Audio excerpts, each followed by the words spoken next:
Welcome to our daily vlog about unsung heroes. My cup of today is Allen Baptist Church of Prestonsburg, Kentucky. That was my last pastorate, and they are in need of prayer as they minister to a community that's been flooded, as you have probably heard about that. But pray for that congregation today. Well, we're continuing in our study of unsung heroes of the Bible from Genesis all the way to Revelation. And today we're talking about a woman named Tamar. A woman, her story is messy, it's painful, and of course, then often ignored as well. And that's why she's an unsung hero. She was a woman that was wronged. Uh, we find her story in Genesis chapter 38, uh, verses 6 and 7 there says, Now Judah took a wife for his firstborn, and her name was Tamar. But Judah's firstborn, was evil in the sight of the Lord, so the Lord took his life. So she didn't have a very good husband to start with, and she didn't have him very long because the Lord took his life. Uh, so this is the firstborn son of Judah. But the Bible says he was wicked. And according to ancient custom, if a husband dies without there being a son born, his brother was supposed to marry the widow. And that's what happened in this case. So uh, younger brother, Onan, was given to Tamar. But Onan refused to give her a child. He didn't like being saddled with his brother's wife, I guess. So God put him to death too. So now she's widowed twice, no children, no security, no future.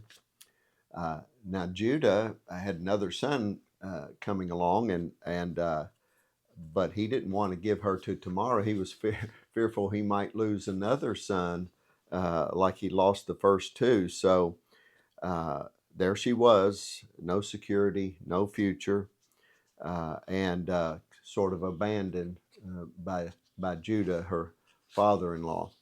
So she comes up with a desperate plan.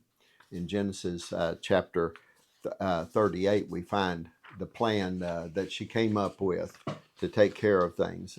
When she saw that the next son, Shelah, of Judah, was not going to be given to her, she made a risky choice. She disguised herself and positioned herself where Judah himself would pass by. And not recognizing her, there was a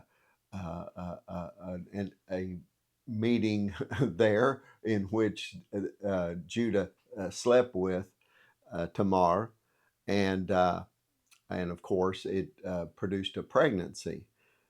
So when the pregnancy was discovered, Judah was offended.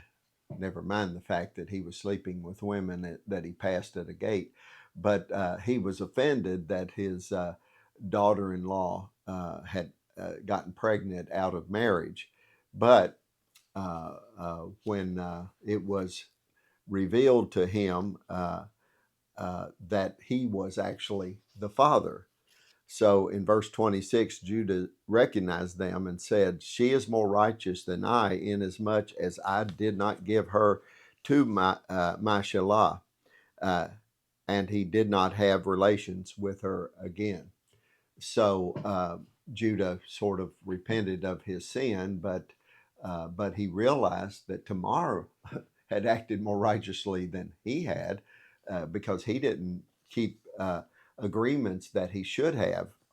So she's an unsung hero, maybe an unsung hero of redemption when you think about it. Tamar's actions, she wasn't seeking revenge, or she really wasn't seeking immorality either. Uh, she was just claiming what was rightfully hers. She fought for the promise of God and the lineage of the line of Judah. And here's the most amazing part. Tamar gave birth to twins, Perez and Zerah. Perez became an ancestor of King David. And eventually, of course, through that line, an ancestor of the Messiah, Jesus Christ. So Tamar was cast aside and forgotten, uh, but she became part of God's redemptive plan for the world. Uh, so what does Tamar teach us, this unsung hero of the Bible? Well, Tamar's story is one of pain, injustice, resilience, but more than that, it teaches us that God uses the forgotten and mistreated. God's hands are not tied, and uh, we can't put him in a box and say he can only use this kind of person. God uses who he wills. God brings justice in his own way as well.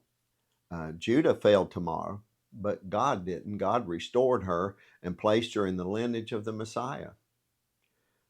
God redeems the broken, we can see and hear and learn about redemption. Jesus' genealogy, for example, in Matthew chapter 1, lists Tamar by name, a testimony that her story wasn't just one of scandal, but a message of God's grace.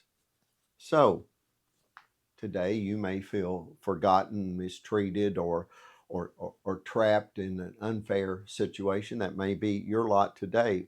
So Tamar's story reminds us that God sees, God redeems. God is the one who's going to write the ending, not everybody else. Tamar is an unsung hero because she didn't give up. She didn't give up on promises made to her, and neither should you. Well, I hope you enjoy these little vlogs each day, Monday through Friday. Please like and subscribe if you like these. And also, if you want to know more about my ministry, books written, articles written, go to on the web to timsearcyministries.com. God bless you. Have a great day.